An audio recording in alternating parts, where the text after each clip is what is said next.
Hello বন্ধুরা, আবিরের গল্প আড্ডা চ্যানেলে আপনাদের সবাইকে জানাই আন্তরিক স্বাগতম। গল্প ভালোবাসেন? তাহলে আপনি একদম সঠিক জায়গায় এসেছেন।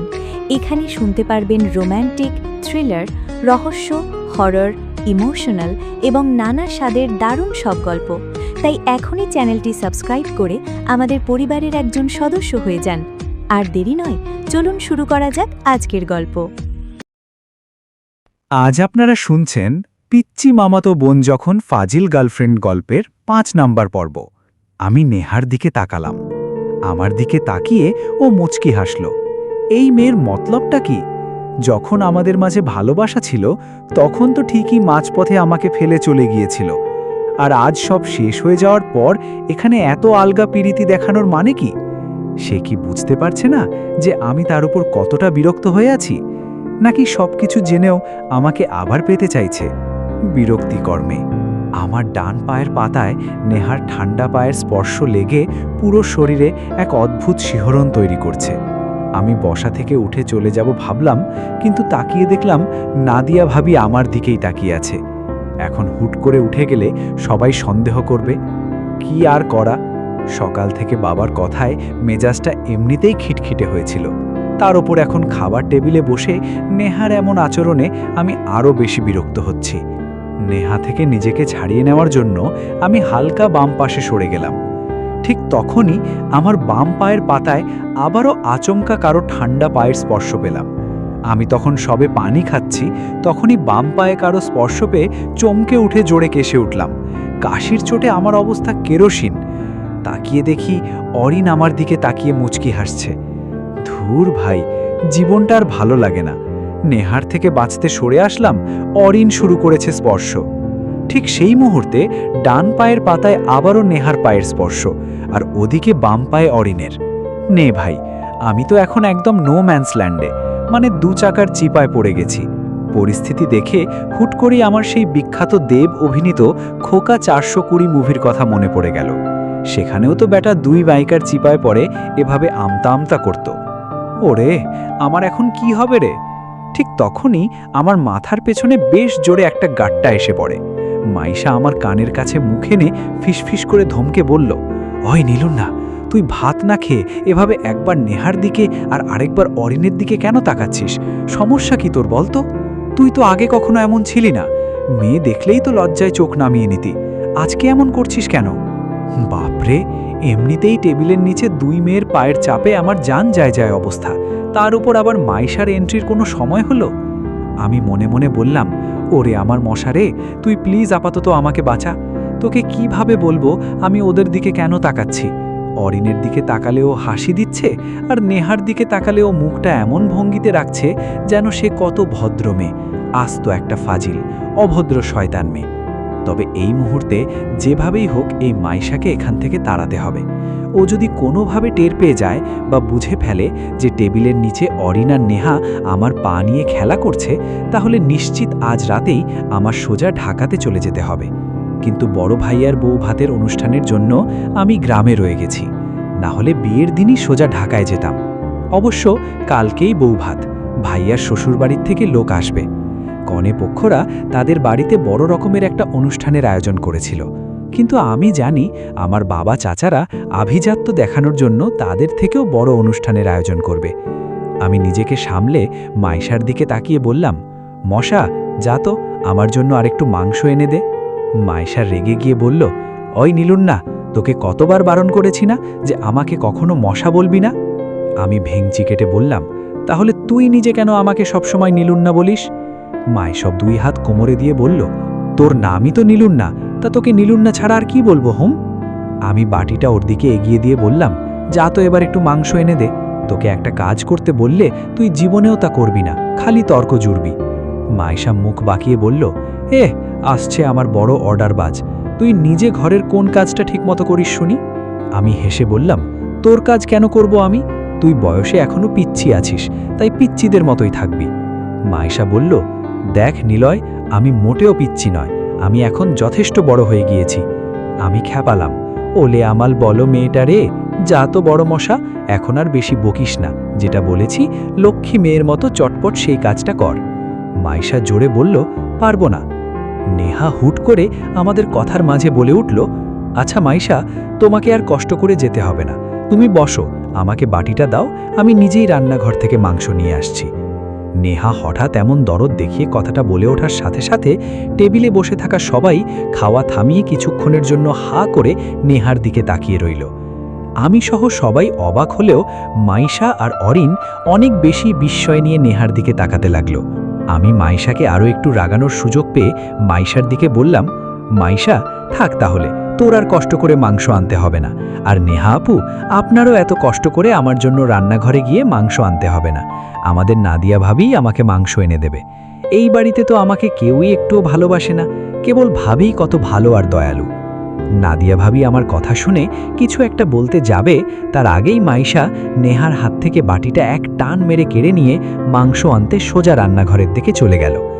যাক বাবা, অন্তত এই যাত্রায় মাইশাকে টেবিল থেকে বিদায় করা গেল। তবে একটা অদ্ভুত ব্যাপার লক্ষ্য করলাম, নেহাকে সবার সামনে হঠাৎ আপু বলে ডাকায় ও যেন পুরো থতমত খেয়ে আমার দিকে এক দৃষ্টে তাকিয়ে রইল। ও ভাবতেও পারেনি আমি তাকে সবার সামনে এভাবে আপি বানিয়ে দেব। আমি ওর মুখের দিকে তাকিয়ে মনে মনে বেশ মজা নিচ্ছি। আহারে, প্রাক্তন যখন ভাইয়ের শালি, লাইন মারো না হয় ডাকো আপি। আহাহাহা। নাদিয়া ভাবি হঠাৎ ভাইয়ার দিকে তাকিয়ে মুচকি হেসে বলল, রাজ, দেখো না, নেহা আর আমাদের নিলয়ের কেমন চমৎকার মানিয়েছে। দুজনকে যদি আমরা কাপল হিসেবে চিন্তা করি তবে কেমন লাগবে বলো তো? আমি আবারও মুখের ভিতর পানি দিচ্ছিলাম, কিন্তু নাদিয়া ভাবির রাজ ভাইয়াকে বলা কথাটা শোনা মাত্রই আমি আবারও জ্বলে কেসে উঠলাম। এবার কাশির চোটে গলার পানি সোজা টেবিলের ওপর ছিটকে পড়ার উপক্রম হলো। এই ভাবি সবার সামনে বসে এসব কি আজে বাজে কথা বলছে? ও কি এখন নেহাকে আমার বউ করার পরিকল্পনা করছে নাকি? হায় হায়, এটা আমার পক্ষে কখনো সম্ভব হবে না। আমি কিছুতেই নেহাকে এখন নিজের বউ হিসেবে কল্পনাতেও আনতে পারবো না। ওকে কোনোভাবে কল্পনায় আনলেই তো অতীতে ওর দেওয়া কষ্ট আর ওর বলা কথাগুলো আমার বুকের ভিতরে এমন এক চাপ সৃষ্টি করে যে কিছুতেই তাকে মেনে নেওয়া যাবে না। এখন ওর প্রতি মনের কোথাও কোনো ভালোবাসার লেশমাত্র অবশিষ্ট নেই। যা আসছে তা হলো স্রেফ চাপা রাগ, অভিমান আর অবহেলা। রাজ ভাইয়া ভাত মুখে দিয়ে মাথা নেড়ে বললেন, তা ঠিক, ওদের বেশ মানাচ্ছেই। নামের দিক দিয়ে বলো, আবার বয়সের হিসেব করো, সব দিক থেকেই একদম পারফেক্ট। দুজনকে পাশাপাশি দেখলে যে কেউ হুট করেই হাজব্যান্ড ওয়াইফ বলে ভুল করতে বাধ্য হবে। কিন্তু সমস্যাটা অন্য জায়গায়। একে তো নিলয় কোনো চাকরি বাকরি করে না, তার উপর আমাদের মা বাবারা এই সম্পর্ক কোনোদিন মেনে নেবে বলে মনে হয়? অ্যাটলিস্ট তোমার বাবা তো কোনোদিনই মানবেন না। এই যুগে কোন মেয়ের বাবা নিজের মেয়েকে বেকার ছেলের হাতে তুলে দিয়েছে বলো? নাদিয়া ভাবি একটু চিন্তিত মুখে রাজ ভাইয়ার দিকে তাকিয়ে জিজ্ঞেস করলেন, আচ্ছা, তা তো বুঝলাম, কিন্তু নিলয় পড়াশুনো শেষ করার পরও এভাবে নিজের কেরিয়ার নিয়ে কিছু করছে না কেন? রাজ ভাইয়া বলল, আরে, ও তো ইঞ্জিনিয়ারিং পাশ করে বেকার ঘুরে বেড়ায়। তাছাড়া ও তো আমাদের সাথে থাকে না, থাকে ঢাকায় ছোট আব্বুদের বাড়িতে। ওনারা ওকে আদর দিয়ে একদম মাথায় তুলে বান্দর বানিয়েছে। আমরা কিছু বললেও কি ও গায়ে মাখে?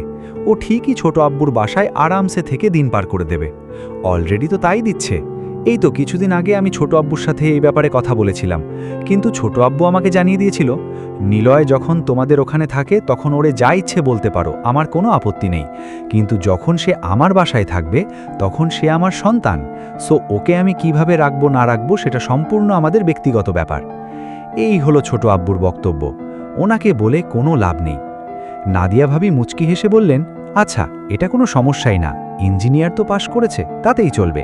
আমরা দুজনে মিলে বাড়ির সবাইকে বুঝিয়ে রাজি করাবো, তুমি দেখো। রাজভাইয়া একটু সংশয় নিয়ে বললেন, সবাইকে না হয় বোঝালে, কিন্তু ওরা দুজনেই বিয়েতে রাজি হবে তো? ভাবি বললেন, হবে হবে, আলবাত হবে। নিলয়কে আমার প্রথম থেকেই পছন্দ হয়েছে। ছেলেটা কেমন নিষ্পাপ দেখতে। রাজভাইয়া হেসে উঠে বললেন, তুমি আর মানুষ চিনলে না নাদিয়া। নিলয়কে বলছো নিষ্পাপ? আজ তো একটা ফাজিল ছেলেও। অবশ্য ওর ভেতরের ফাজিল দিকটা বাদ দিলে নিলয়ের মতো ভালো ছেলে আর একটাও পাওয়া যাবে না।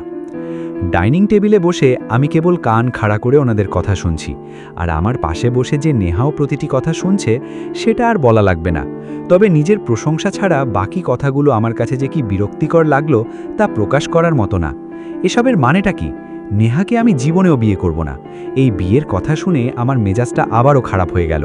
এই মেয়েকে আমি কোনোভাবেই নিজের বউ হিসাবে মেনে নেব না। যে মেয়ে একবার আমাকে ছেড়ে চলে যেতে পারে, সে যে পরের বার এসে আমাকে ভালোবাসবে তার কি গ্যারেন্টি আছে? মোট কথা, আমি ইদানিং আর কোনো মেয়েকেই বিশ্বাস করতে পারছি না। দেখা যাবে বিয়ের পর আমার কাজ করতে করতে বিরক্ত হয়ে ও আবার আমাকে ছেড়ে চলে গেছে। আর লোকে যে বলে আমি অলস, তার পেছনে কারণ আছে।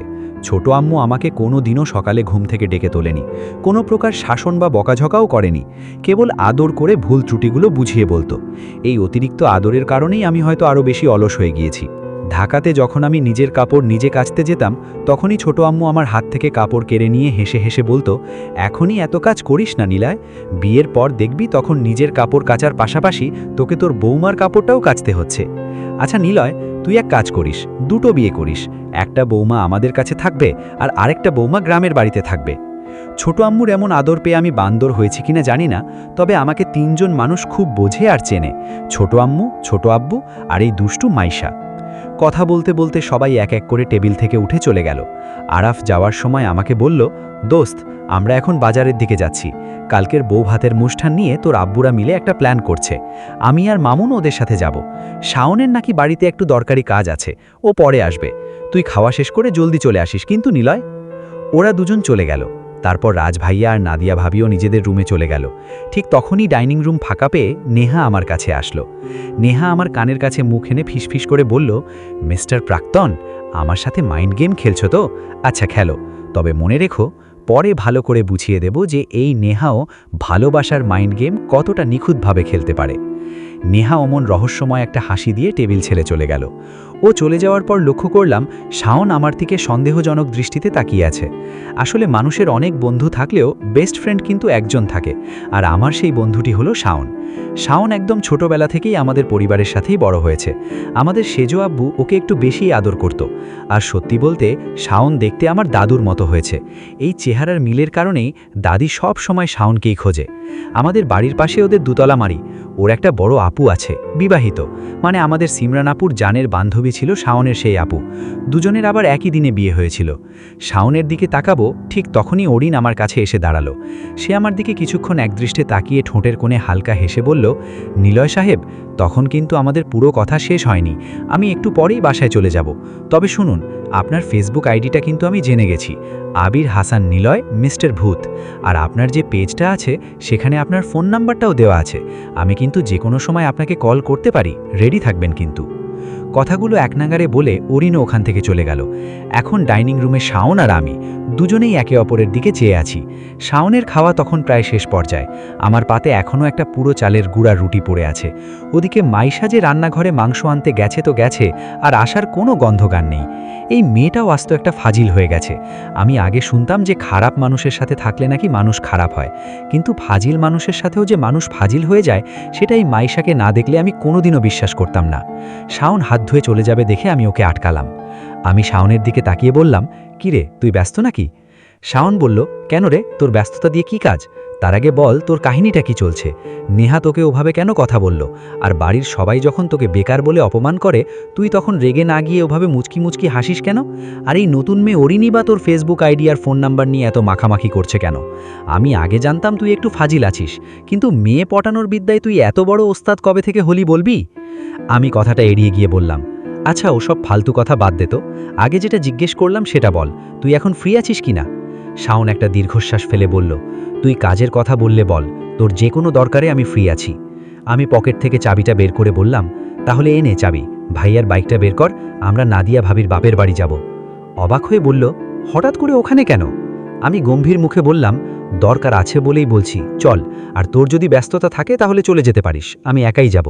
শাওন বলল, ঠিক আছে, চাবি দে, আমি বাইক বের করছি, তুই আয়। শাওনকে ভাইয়ার বাইকের চাবিটা দিলাম, সে চলে গেল। আমি এমনিতে রুটি একদমই খেতে পারি না, কিন্তু এই চালের গুঁড়ার রুটি আমার কেবল গরুর মাংসের ঝোল দিয়ে খেতে ভালো লাগে। এমনিতে সবার শেষে আমি খাবার টেবিলে এসেছিলাম, তার উপর মাইশা প্রথম দিকে আমার গায়ে মাংসের ঝোল লাগিয়ে দেওয়ায় টি শার্ট পুরো নোংরা হয়ে গেছে। আমার রুটি খেতে একদমই ভালো লাগে না। আমার সকালে পছন্দ গরম ভাত, না হয় পান্তা ভাত কিংবা খিচুড়ি। কিন্তু এখন বিয়ের আমেজ বলে সকালের নাস্তায় ওসবের কোনোটাই আপাতত নেই, তাই অগত্যা এই রুটিটাই খেতে হচ্ছে। কিন্তু এই মাইশা পয়সা মাংসের বাটি নিয়ে রান্নাঘরে গেল তো গেলই, আর ফিরে আসার নাম নেই।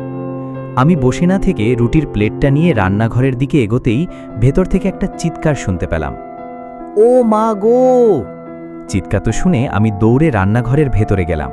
ভেতরে গিয়ে দেখলাম চুলহার উপর মাংসের কড়াই, আর পাশে দাঁড়িয়ে মাইশা নিজের ডান হাতটা চেপে ধরে ব্যথায় ছটফট করছে। দেখলাম ওর হাত বেশ খানিকটা পুড়ে গেছে। এই মেয়ে পাগল হয়ে গেল নাকি? রান্নাঘরের ভেতরে তখন আর কেউ নেই। ভাইয়ার কালকে বৌভাতের অনুষ্ঠান নিয়ে বাড়ির মোটামুটি সবাই যার যার মতো ব্যস্ত। আমি ওর কাছে গেলাম এবং ওর পোড়া ডান হাতটা ধরলাম। ভ্যা ভ্যা করে বাচ্চাদের মতো কেঁদে চলেছে মেয়েটা। এমনিতেই মাইশা সুন্দরী, ওকে সব সময় হাসি খুশিভাবেই দেখতে অভ্যস্ত, কিন্তু আজকে ওকে এভাবে কাঁদতে দেখে এতটা সুন্দরী দেখাবে তা আমি কোনোদিন ভাবিইনি। কান্নাতেও যে মেয়েদের এতটা সুন্দর লাগে সেটা আমার জানাই ছিল না। হয়তো মেয়েটা চিকনা বলে মনে হয় কান্নাতে বেশি সুন্দর লাগছে। মাইশা কাঁদতে কাঁদতে বলল, ওরে আমার হাতটা পুড়ে গেল রে, আমার এখন কি হবে রে? ওরে নিলয় রে, হাতটা জ্বালা করছে রে, ওরে কেউ আছিস রে, আমাকে একটু বাঁচা রে। এই রে, এই মেয়েকে যদি এখন না থামাই বাড়িকে পদ্মা নদী বানিয়ে ফেলবে। আশেপাশে তাকালাম। রান্নাঘরের কোণে একটা র্যাক রাখা আছে, সেখানে স্যাভলন, তুলা, বরলিন, হ্যান্ড স্যানিটাইজার সহ আরও হাবিজাবি রাখা থাকে। আমি র্যাক থেকে স্যাভলন আর তুলা আনলাম। মাইশাকে একটা টুলে বসালাম। সে তখনও ভ্যা ভ্যা করে কেঁদেই যাচ্ছে। মাইশা নাক টেনে কাঁদতে কাঁদতে বলল, ওরে আমার কি হবে রে, আমার হাতটা পুড়ে গেল রে। আমি ওর কান্না দেখে ধমক দিয়ে বললাম, ওই চুপ করতো। আমার চিৎকার শুনে মাইশা হতভম্ব হয়ে গেল। সে কান্না থামিয়ে অপলকভাবে আমার দিকে তাকিয়ে থাকে। আর কোনো শব্দ শোনা গেল না। আমি তুলোয় স্যাভলন ভিজিয়ে ওর পোড়া স্থানে লাগিয়ে ফু দিচ্ছি আর বলছি, কোনো কাজ তো ঠিকমতো পারিস না, না পারলে করতে যাস কেন শুনি? আমাকে কখনো দেখেছিস কোনো কাজ করতে? ফাজিল মেয়ে কোথাকার। আর হাতটা এতখানি পুরাইছিস কি করে? দেখে শুনে কাজ করতে পারিস না? মাইশা বলল, মাংস কড়াইটা চুলাতে দিয়ে যেই একটু নাড়তে গিয়েছি অমনি কড়াইয়ের পাশ থেকে হুট করে আগুন এসে হাতে লেগে গেল। আমি আবার ধমক দিয়ে বললাম, লাগবেই তো, পিচ্চি মেয়ে হলে যা হয় আর কি। তোকে মাংস গরম করতে কে বলেছিল শুনি? মাইশা মুখটা নিচু করে বলল, মাংসটা ঠান্ডা হয়ে গিয়েছিল তো তাই। তুই তো আবার ঠান্ডা মাংস কেবিলে নিয়ে গেলে আমাকে বকা দিতিস। আমি তুলো চেপে ধরে বললাম, চুপ কর, তোকে মাংস আনতে আমি বলেছিলাম, নিজে এসেছিস। মাইশা আমার চোখের দিকে তাকিয়ে নিচু স্বরে বলল, তুই তো তখন সবার সামনে বলেছিলি যে এই বাড়িতে তোকে কেউ ভালোবাসে না। আমি ফু দিতে দিতে বললাম, ফু, বাসে না তো, তোর কি তাতে? তুই এখন চুপ থাক, দেখছিস হাতটা কতখানি পুড়ছে? মাইশা মাথা নেড়ে বলল, দেখছি। আমি বললাম, এরপর থেকে যে কোনো কাজ করতে গেলে দেখে শুনে করবি, বুঝলি? মাইশা বাধ্য মেয়ের মতো বলল, করব। আমি একটু হেসে বললাম, আমি জানি রে ফাজিল মেয়ে, তুই আমাকে কতখানি ভালোবাসিস, খালি কোনোদিন ভাইয়া বলে ডাকিস না, এই যা। মাইশা চট করে বলল, তুই চুপ থাকবি? আমি তোকে কোনোদিন ভাইয়া বলবো না, সব সময় নিলয় বলেই ডাকবো। আমি হেসে বললাম, হয়েছে হয়েছে, অনেক হয়েছে। তা তুই কেন আমার কাজ করিস শুনি? মাইশা পাল্টা প্রশ্ন করে বলল, তুই কেন আমার জন্য এত দরদ দেখাচ্ছিস? কেন আমার হাতে স্যাভলন লাগাচ্ছিস? আমি বললাম, ও মা, তো কে করবে শুনি? তোকে এই অবস্থায় দেখে বাড়ির কেউ ওষুধ লাগানোর আগে তোকে 1 ঘন্টা বকা দিত, তখন কি তোর খুব ভালো লাগতো? মাইশা একটু ম্লান হেসে বলল, জানি, ঠিক সেই কারণেই তো আমিও তোর সব কাজ করি। আমি ওর হাতটা সোজা করে ধরে বললাম, এই, তুই আমার কথার আগামাথা কিচ্ছু বুঝি না। মাইশা আলতো করে বলল, নিলয়। আমি বললাম, বল। মাইশা আবদারের সুরে বলল, জায়গাটায় বড্ড জ্বালা করছে, আর একটু জোরে ফু দে না। আমি ওর পোড়া জায়গায় মুখ নামিয়ে বললাম, ফু। মাইশা কিছুক্ষণ চুপ থেকে আবার ডাকল, নিলয়। আমি ফু দেওয়া থামিয়ে ওর দিকে তাকিয়ে বললাম, মাইশা বলে, তুই কি আমাকে ভালোবাসিস? আমি বললাম, না বাসলে কি আর তোর হাতে ফু দিচ্ছি? মাইশা ভ্রু দেখে বলে, সর, ওঠ এখান থেকে, আমার হাত সেরে গেছে। আমি অবাক হয়ে বললাম, কি বলছিস তুই? সেরে গেছে মানে কি? এইমাত্র না তুই বললি হাতটা জ্বালা করছে? মাইশা একটু আমতা আমতা করে বলল, ওটা আগে করছিল, তোর ফু দেওয়ার পর আর তেমন করছে না। আমি বললাম, বুঝি না রে বইন, তোর মাঝে মাঝে কি হয়? মাইশা রেগে বলল, এই বইন মানে কি রে নিলইন না? তুই আমাকে বোন বললি কেন? আমি ওকে রাগানোর জন্য বললাম, ওকে ওকে, আপু বলেছি, হয়েছে এবার? মাইশা বলল, আপু ডেকে আহত করার চেয়ে আন্টি ডেকে নিহত করে দিলেই তো হয়। আমি হেসে বললাম, মশার বাচ্চা, তুই কি এখনো না খেয়ে আছিস? মাইশা বলল, আমি বললাম, আচ্ছা বসে থাক। আমি রান্নাঘরের একটি হাঁড়ি থেকে রুটি নিলাম, তারপর কড়াই থেকে মাংস আর খানিকটা ঝোল নিয়ে রুটির প্লেটে রাখলাম। রুটিগুলো ছোট ছোট টুকরো করে মাংসের ঝোলের সাথে মাখিয়ে নিলাম আমি। ওর মুখের কাছে এক টুকরো নিয়ে বললাম, নে, হাঁ কর ছেমড়ি, আর কতক্ষণ হাত তুলে রাখবো? ও কিছুক্ষণ আমার দিকে সরু চোখে তাকিয়ে রইল। তার তাকানোর কোনো মানে খুঁজে পেলাম না আমি।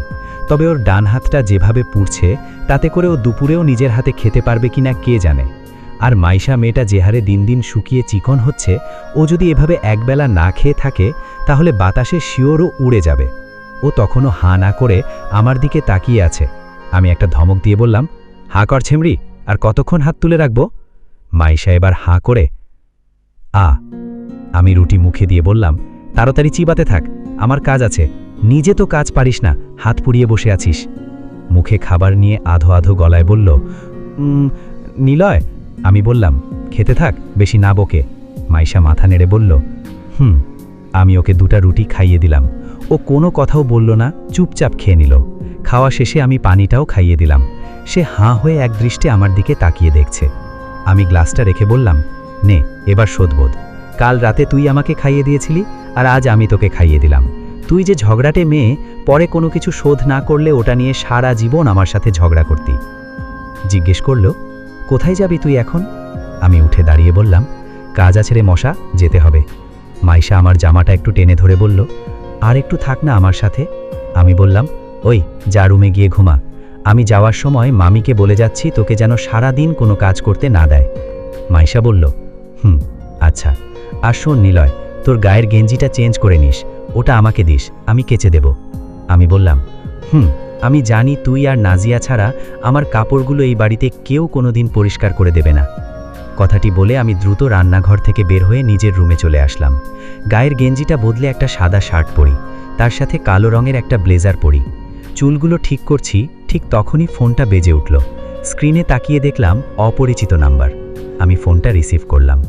ওপাশ থেকে পুরুষের কণ্ঠস্বর ভেসে আসলো, স্যার, আমি সিআইডি অফিসার আজাদ বলছি, আপনি আসছেন তো? আমরা আছি। আমি বললাম, আমি আসছি। ফোনটা কেটে দিলাম। সেদিন অরিনকে যে 3 জন ছেলে মিলে হেনস্থা করতে যাচ্ছিল, আমি সেই 3 জনকে ওনার হেফাজতেই তুলে দিয়েছিলাম। আমি বাইরে আসলাম। দাদির ঘাট থেকে রবীন্দ্রসঙ্গীত শুনতে পেলাম, তুমি সুখ যদি না পাও, যাও সুখেরও সন্ধানে যাও। শাওন ভাইকের পাশে দাঁড়িয়ে আছে। আমাকে দেখেই সে বিরক্ত গলায় বলে উঠল, এত দেরি করলি কেন আসতে? কতক্ষণ ধরে দাঁড়িয়ে আছি? আমি শান্ত গলায় বললাম, আর বলিস না, মাইশার হাতকা পুড়ে গিয়েছিল তো, তাই ড্রেসিং করে দিতে একটু সময় লেগে গেছে। শাওন ভ্রু কুচকে জিজ্ঞেস করল, তো এখন কোথায় যাবি? আমি বললাম, ভাবির বাপের বাড়ির দিকে। শাওন কৌতূহলী হয়ে জিজ্ঞেস করল, কেন, অনুর সাথে দেখা করবি নাকি? আমি হেসে বললাম, আরে না পাগল, চল, দেখতেই পাবি কেন যাচ্ছি। আর হ্যাঁ, তোদের সেই অনুক্রাশ কিন্তু কালকে বৌভাতির অনুষ্ঠানেই আসছে। শাওন হালকা হেসে বলল, চল তাহলে। শাওন বাইক স্টার্ট দিল। আমি উঠে বসলাম। মেইন রাস্তায় উঠে বেশ খানিকটা পথ দ্রুত এগিয়ে এসেছি। ঠিক তখনই দূর থেকে একজন হাইওয়ে পুলিশ হাত উঁচিয়ে আমাদের বাইক থামানোর ইশারা করল। শাওন দ্রুত বলে উঠল, আমি কিন্তু বাইক থামাবো না, তোর মাথায় হেলমেট নেই, আর আমার লাইসেন্সও নাই, ঝামেলা করবে রে। আমি ওর কাঁধে হাত রেখে বললাম, আরে না না, থামিয়ে দে, দেখি এরা কি চায়। শাওন কিছুটা ভয় নিয়ে বলল, ঠিক আছে। শাওন অনিচ্ছা সত্ত্বেও পুলিশের সামনে এসে ব্রেক কষল। 3 জন পুলিশ আমাদের কাছে এসে গোল হয়ে দাঁড়ালো। একজন বাইকের সিটে জোরে একটা থাবা দিয়ে বলল, এই, গাড়ি থেকে নাম, তোদের বাইকের কাগজ দেখা। শাওন শান্ত গলায় বলল, গাড়িতে কেউ যেন কেউ টাচ না করে, দামি বাইক এটা।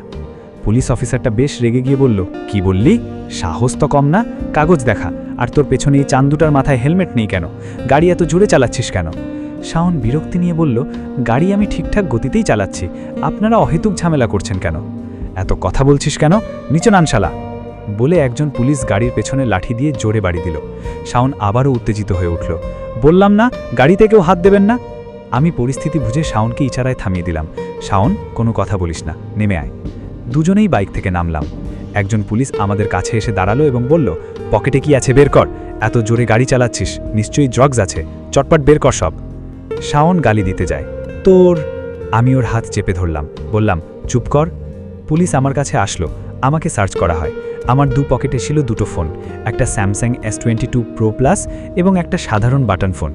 সব বের করে পুলিশ অফিসার হাতে নিয়ে হেসে বলল, বাহ, বেশ মালদার পার্টি তো দেখছি। 2 নাম্বারই ব্যবসা করিস নাকি তোরা? এত দামি ফোন আর বাইক এলো কোত্থেকে? শাওন রেগে বলল, দেখুন স্যার, আমরা ভদ্র পরিবারের ছেলে। আদনানকে চেনেন? নাজুপুর গ্রামে বাসা, আমাদের দাদু কিন্তু নামকরা মানুষ, একটু সম্মান দিয়ে কথা বলুন। পুলিশ অফিসারটা হাসি দিয়ে বলল, বাহ, নিজেদের বাঁচাতে বড় বড় নাম নিচ্ছিস, ওনার নাতি যে তোরা তার প্রমাণ কি? শাওন স্থির চোখে তাকিয়ে পাল্টা জবাব দিল, আপনি যে আপনার মায়ের সন্তান সেটার কি প্রমাণ আছে আপনার কাছে? কথাটা হতেই শাওনের পায়ে জোরে লাথি দিয়ে বাড়ি দিল। শাওন নড়ল না, বরং স্থির দাঁড়িয়ে আমার দিকে তাকিয়ে থাকে। আমি ইশারায় ওকে চুপ থাকতে বললাম। আমি জানি শাওন চাইলে অনায়াসেই তিনজনকে পিটাতে পারবে, কিন্তু সরকারি অফিসারদের সাথে আপাতত কোনো ঝামেলায় জড়াতে চাইছি না। রেগে পুলিশ অফিসার বলল, কি বললি তুই? মোহন সাহেব, এটাকে এক্ষুনি গাড়িতে তুলুন। আমি শান্তভাবে বললাম, 1 মিনিট স্যার, আমাদের অপরাধটা তো অন্তত জানতে পারি। পুলিশ বলল, অপরাধ? দাঁড়া দেখাচ্ছি। সে আমার দিকে এগিয়ে এসে আবারও আমাকে চেক করল। পুরো প্যান্টের পকেটে হাত দিয়ে এক পর্যায়ে একটা ছোট হিরোইনের প্যাকেট বের করে সবার সামনে ধরে বলল, এটা কি? আমি মুচকি হাসলাম। এই সার্জেন্ট আর হাইওয়ে পুলিশেরা টাকা খাওয়ার জন্য যে কি পরিমাণ নিচে নামতে পারে তার জলজান্ত প্রমাণ এটা। নিজেই আমার পকেটে ড্রাগস ঢুকিয়ে এখন আমাকে দোষারোপের নাটক করছে। এবার আমাদের অন্যায়ভাবে থানায় নিয়ে যাবে, তারপর পরিবার এসে মোটা অঙ্কের টাকা দিয়ে ছাড়াবে। এরা আসলে বহু ঘাবলাবাজ পুলিশ। আমি শাওনকে ইশারায় হাত উঁচু করতে বললাম, যাতে ওরাও চেক করতে পারে। শাওন রাগে ফেটে যাচ্ছে। আমি পুলিশের দিকে তাকিয়ে শান্ত গলায় বললাম, দেখুন স্যার, আমাদের কাছে কিছুই নেই, আপনারা অহেতুক কেমনটা করছেন। পুলিশ অফিসারটা ধমক দিয়ে বলল, তোর থেকে শুনতে হবে আমরা কি করব। আমি দৃঢ় স্বরে বললাম, না স্যার, কিন্তু আমাদের পোশাক আর কথাবার্তা দেখে কি মনে হয় আমরা ড্রাগ সাপ্লাই করি? পুলিশ অফিসারটা কুৎসিতভাবে বলল, পাপিয়াকে দেখে কি মনে হতো সে সানি লিওন? শাওন আমার দিকে তাকিয়ে বিড়বিড় করে বলল, নিলয়, তুই কিছু বলবি? আমি শান্ত গলায় বললাম, শাওন থাক, ওদের চেক করতে দে। স্যার, ওকে চেক করুন। আমি মুচকি হাসলাম। এই সার্জেন্ট আর হাইওয়ে পুলিশেরা টাকা খাবার জন্য যে কি পরিমাণ নিচে নামতে পারে তার জলজান্ত প্রমাণ এটা। নিজেই আমার পকেটে ড্রাগস ঢুকিয়ে এখন আমাকে দোষারোপের নাটক করছে।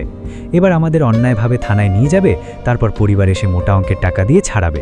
এরা আসলে বহু ঘাবলাবাজ পুলিশ। শাওন আর সহ্য না করে বলে উঠল, দেখুন স্যার, অনেক হয়েছে, এবার আমাদের যেতে দেবেন? আর আপনি যে নিজেই ওর পকেটে চেক করার সময় ওটা রেখেছেন তা আমি দেখেছি। সো এসব সস্তা ধান্দা বাদ দেন। আমাদের দেখতে ইয়াং মনে হলেও আমরা এসব ক্লাস অনেক আগেই পার করে আসছি। পুলিশ অফিসার রাসেল আহমেদ রেগে উঠলেন, আমাকে বায়ান শোনাস? তোর বায়ানের গুষ্টি মারি শালা। আমি ওনার ভাষা শুনে শান্ত গলায় বললাম, গালি দেবেন না স্যার, আমরা আপনাদের সাথে কোনো প্রকার মিসবিহেভ করিনি। অফিসার রাসেল এবার বাইকের দিকে তাকিয়ে বললেন, আচ্ছা, বাইকের কাগজ দেখি।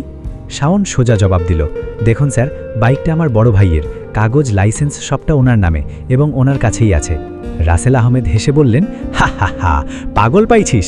গাড়ি কোথা থেকে চুরি করে আনছিস ক আগে? ওই মোহন সাহেব, বেটাদের গাড়িতে তুলুন, থানায় নিয়ে এদের ভালো মতো দেখছি। আর এই নে ফোন, এখন বাড়িতে ফোন করে তোর মা বাবাকে থানায় আসতে বল। কথাগুলো বলেই পুলিশ আমাদের দিকে এগিয়ে এসে জামার কলার ধরে টান দিল। শাওন এক ঝটকায় ওরা হাত ছাড়িয়ে নিয়ে বলল, দেখুন, আমরা এমনিতেই যাচ্ছি, কিন্তু আমাদের গায়ে কেউ টাচ করবে না, করলে কিন্তু এর ফল পরবর্তীতে অনেক খারাপ হবে। রাসেল আহমেদ লাঠি উঁচিয়ে বললেন, পুলিশকে হুমকি দিচ্ছিস? অস্ত্র চালান মামলায় এমনভাবে ভাসাবো যে বাপের নাম ভুলে যাবি। চল শালা। আমরা আর কথা না বাড়িয়ে দুজন চুপচাপ পুলিশের গাড়িতে উঠলাম।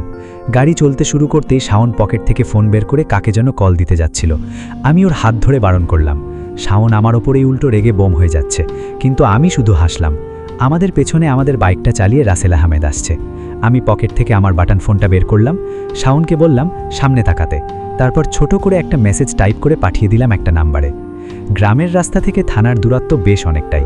পুলিশের গাড়িতে করে কিছু দূর আসার পর হঠাৎ করেই গাড়িটা জোরে ব্রেক কষে দাঁড়িয়ে গেল। শাওন আশেপাশে তাকায়।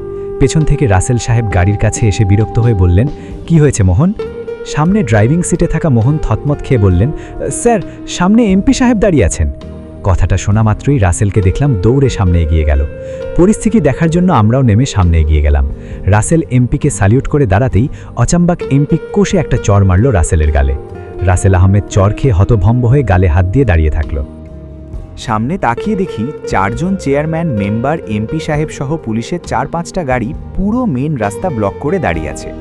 শাওন এসব দেখে হাঁ হয়ে গেল। শুধু ওনারাই না, এমপি আর চেয়ারম্যানদের সাথে যে ছেলেপুলেরা ঘুরে বেড়ায় বাইক নিয়ে তারাও আছে। কয়েক মিনিটের মধ্যে রাস্তার সামনে পেছনে জ্যাম পড়ে গেল। সবার সামনে ওভাবে চর খেয়ে রাসেল অবাক চোখে তাকিয়ে রইল। শাওন বলল, একদম ঠিক হয়েছে, শালা মনে হয় এমপি স্যারের কোনো কাছের লোককে আমাদের মতো করে ধরেছে। শালাকে যদি আরও একটা চর দিত মনটা শান্ত হতো। আমি বললাম, এমপি স্যার? এমপি আবার তোর স্যার হলো কবে রে? শাওন চোখ বড় করে বলল, নিলয় তুই কি পাগল হয়ে গেছিস? ওনাকে স্যার বলা লাগবে না তো কি বলবি? বুঝলি আমরা কত ওনার পেছনে পেছনে ঘুরেছি। আমি হাসলাম। শাওন ভ্রু কুচকে বলল, তুই এভাবে হাসছিস কেন রে? আমি বললাম, এমনি। শাওন সন্দেহ চোখে তাকিয়ে বলল, তুই কি সকাল সকাল গাঁজা খাইছিস নাকি? আমি ওর দিকে তাকিয়ে রসিকতা করে বললাম, আচ্ছা কেমন হয় বলতো যদি তোদের ওই এমপি স্যার তোকেই উল্টো স্যার বলে ডাকে? শাওন 2 হাত জোর করে বলল, নিলয় তোর কাছে মাফ চাই, তোর সামনে আমি আর কাউকেই স্যার বলে ডাকবো না, ভুল হয়ে গেছে। তুই যা তো সামনে থেকে সর এবার। আমি আবারও হাসলাম। শাওন বিরক্ত হয়ে বলল, ওই ওভাবে হিহি করে হাসবি না তো, বিরক্ত লাগে। কথা বলতে বলতে আমরা আবারও রাসেলের দিকে তাকালাম। দেখলাম এমপি এবার ওর ওপর চিল্লাফাল্লা করছে। আরও একটা চর পড়ল ওর গালে। আমি শিওর ওনার এই ঘাবলাবাজির কারণে চাকরি যাবে। আমি একটু সামনে এগিয়ে যাব, ঠিক তখনই আমার ফোনটা বেজে উঠল। পকেট থেকে ফোনটা বের করে দেখি মাইশার কল। ও কেন কল দিল? কলটা রিসিভ করলাম। ওপাশ থেকে মাইশা বলে, নিলয় তুই ঠিক আছিস তো? আমার মনে হচ্ছে তোর কিছু একটা হয়েছে। ওরে শালা, মাইশা কি করে বুঝলো যে আমি কোনো ঝামেলাতে পড়েছি? কিন্তু এখানে যে পুলিশের সাথে আমাদের ঝামেলা হয়েছে তা যদি মাইশা কোনোভাবে জানতে পারে, তবে আমি নিশ্চিত পুরো বাড়ির লোকজনকেও তুলে নিয়ে এখানে চলে আসবে।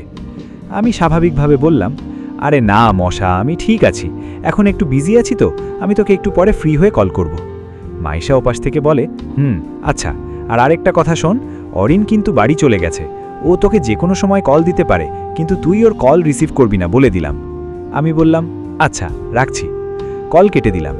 পরিস্থিতি দেখার জন্য যখন আমি আরেকটু সামনে এগিয়ে যাব, ঠিক তখনই শাওন পেছন থেকে আমার হাত টেনে ধরে। আমি কিছু একটা বলতে যাব, তার আগেই শাওন কিছুটা ঘাবড়ে গিয়ে বলল, সামনে কেন যাচ্ছিস? এসব বড়দের ব্যাপার, দূর থেকে দেখ, ওরা বুঝে নেবে।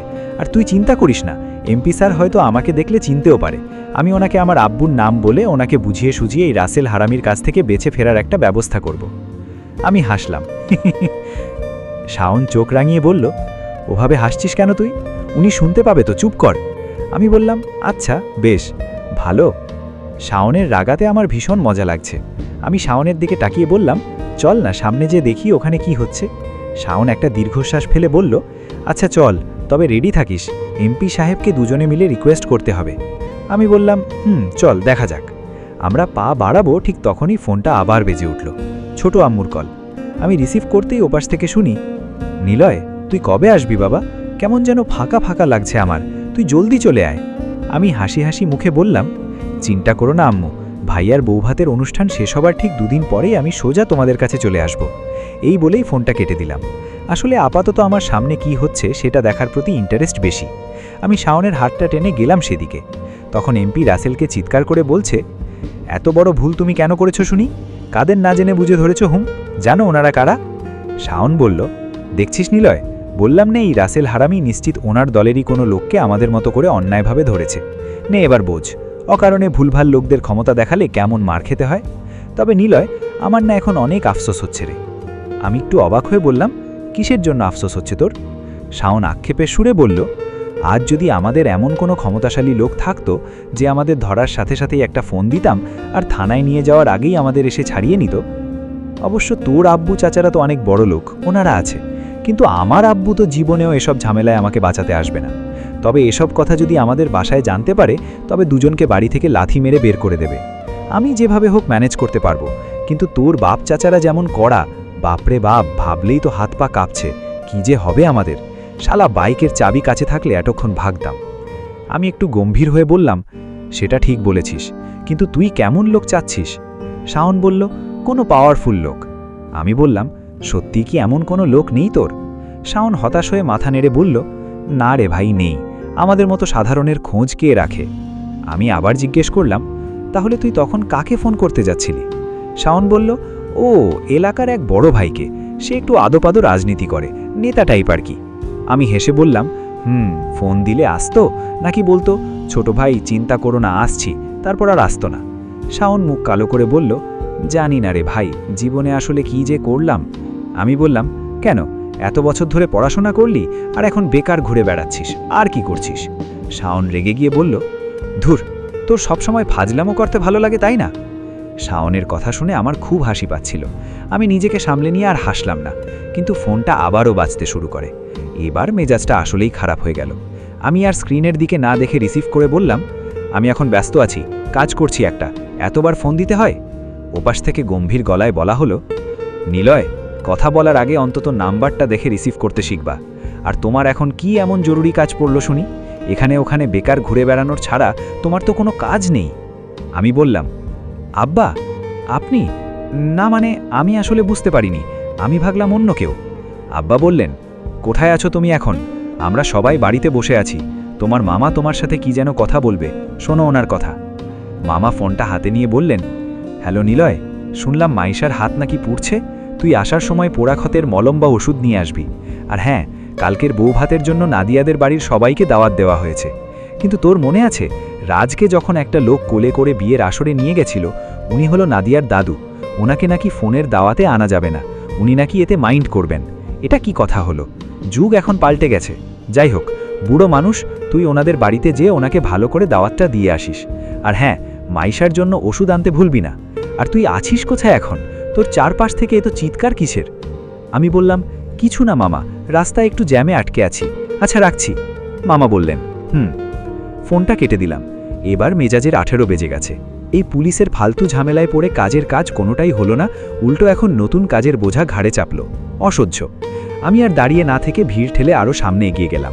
আমাকে দেখা মাত্রই এমপি সাহেব, আজ এ পর্যন্তই, আগামী পর্বের জন্য অপেক্ষায় থাকুন। গল্পটি কেমন লাগলো কমেন্টে জানাতে ভুলবেন না। ভালো লাগলে লাইক, কমেন্ট এবং সাবস্ক্রাইব করে আমাদের সাথে থাকুন। আপনার লেখা কোনো গল্প প্রকাশ করতে চাইলে স্ক্রিনে দেওয়া হোয়াটসঅ্যাপ নাম্বারে পাঠিয়ে দিন। ধন্যবাদ সবাইকে। আবার দেখা হবে নতুন কোনো গল্পের নতুন অধ্যায়ে।